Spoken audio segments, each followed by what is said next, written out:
What's going on, YouTube? Ferocity. I hope you guys are doing well. Call of Duty missed another massive opportunity.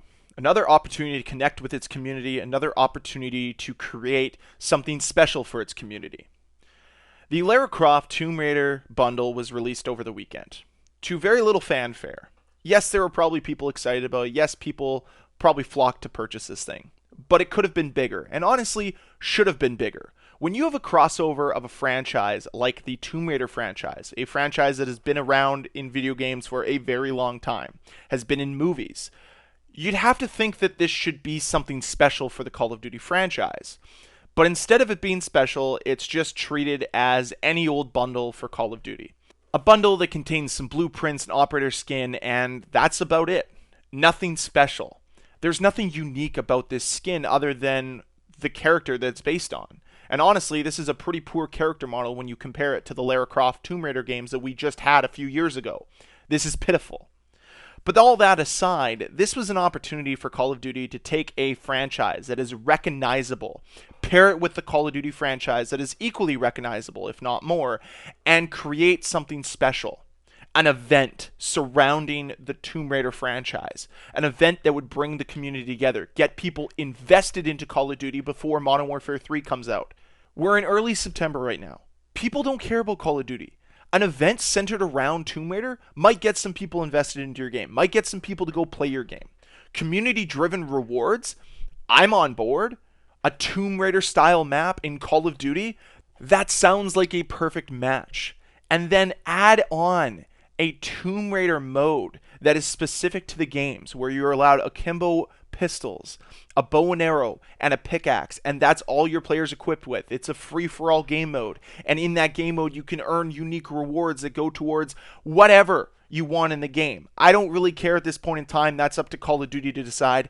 I think this would be the recipe to at least get some excitement around Call of Duty, at least get some people wanting to go play it. But nope. They do none of that. They treat the Lara Croft skin like it's another one of their animal skins. Hey, please buy this. It's overpriced and it's garbage. We don't want to do anything special for it. And it's such a disservice to the Tomb Raider franchise and a disservice to the Call of Duty franchise. This is what I mean when they want to do the bare minimum and reap the maximum reward. They don't want to put the effort in.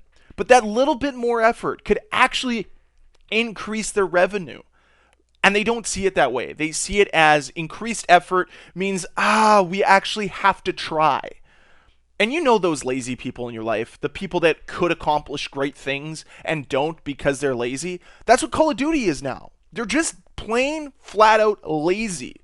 They have no urgency. They have no creativity. They have no ability to think outside the box. And honestly, everything I suggested in this video earlier, that's not creative. That's not thinking outside the box. That is simply just applying mechanics from other games, from other franchises, and using it in Call of Duty, centering around the Tomb Raider franchise.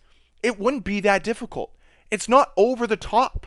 But for whatever reason, Call of Duty and Activision are so behind the times with this type of thing. They just refuse to push the boundaries, to get a little creative, to be a little different. They're almost fearful of something failing. And that's the problem. That's actually, I think I hit the nail on the head. Call of Duty is so fearful for change because they're so scared of potentially failing. Honestly, if there was a massive leap in innovation for Call of Duty, a massive leap in creativity, it might be welcomed by the community, even if it does fail, even if it isn't perfect. And then that's when, shocking, you can go back to your community and ask for feedback and adapt to the changes that your feedback gives you. It's a wild concept. Instead of trying to create a game that is born in a boardroom, create a game that's born out of passion. That's what Call of Duty used to be about. It used to be about a passionate experience, a passionate dev team that was creating something that they loved and were proud of. I don't know how you can be proud of MW2. How can you even be proud of the Call of Duty franchise as a whole right now? It is basically just a bundle simulator. That's all it is. It's not giving a unique experience to the player. It's not giving anything that's memorable. Heck, you've basically driven out the community aspect of Call of Duty altogether, and that's just such a disservice to this franchise. The franchise could be better. I don't come on YouTube every single day and talk about Call of Duty because I want to see Call of Duty fail. I want this franchise to succeed. I don't want to see Call of Duty go by the wayside the same way Halo did. I've touched on this in the past. Look at the Halo Infinite player numbers. They're obscenely low for a free-to-play multiplayer game. I reiterate that. Halo Infinite is free to play and it still can't get over like 10,000 concurrent players because no one cares about the game because it was made purely out of profit instead of passion. Take Halo as a cautionary tale of what happens when you rip the essence of your franchise out of the game and replace it with an empty, hollow shell. That's what happened to Halo, and that's what could happen here to Call of Duty and is currently happening. The difference is Call of Duty still has a large enough casual player base that have not woken up and realized just how empty the Call of Duty franchise has become, just how lifeless and soulless this amazing franchise has been for so long. It's so disheartening. Like, I like Black Ops Cold War, don't get me wrong, I think the game is fun, but it's very easy to notice that it still lacks some passion, it still lacks some life, some soul. But these most recent games, Call of Duty Vanguard, MW2, there's no passion in these games, there's no life, there's no soul to them, there's no identity to them. They're made solely so that they can turn an optimal profit, and that's it. So when I talk about them missing an opportunity, it was an opportunity to connect with your community. It was an opportunity to get your community invested in what you're doing, to showcase that you want to do more than just churn over a profit, just churn out bundle after bundle that is obscenely priced, that really doesn't return any type of investment to the player, doesn't give the player any rewards. Like, honestly, it wouldn't have been that hard to create some sort of Chase the Tomb event that would have unlocked really cool rewards for the entire community to enjoy. It wouldn't have put in that much more effort. And guess what? You probably would have actually seen some players go back to play because guess what? Shocking, I know, but limited time events make players come back and play the game.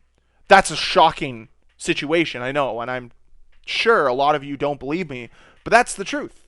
Limited time events bring players back. You might not retain them forever, but at least you have some more players playing your game, more eyeballs exposed to all of the nonsense that's in your game that's purchasable. So when you talk about profits, when you talk about optimizing profits, I feel like you're doing yourself a disservice. You're restricting your own ability to gain revenue by not trying to capitalize off of a massive IP like Tomb Raider. It's your own funeral. Like, what are you doing, Call of Duty? This was a missed opportunity. This was an opportunity to do something different, to differentiate yourself from what you've done in the past. And you just botched it. And guess what? They're going to continue to botch it. They're going to continue to botch it forever and ever and ever until they finally realize that investing in your community, investing a little bit more effort is actually better for your franchise. But like I said, I think they're just so scared to fail that they're not willing to push the boundaries at all. They're not willing to be a little bit more innovative. But that's my time here for this video. I thank you all very much for watching. Let me know what you think about this bundle, about this concept of maybe Call of Duty being fearful of change, because I sure feel that way. Anyways, again, thanks for watching. If you enjoyed the video, please hit that like button. If you want to see more videos from me, please hit that subscribe button, and I'll see you guys next time.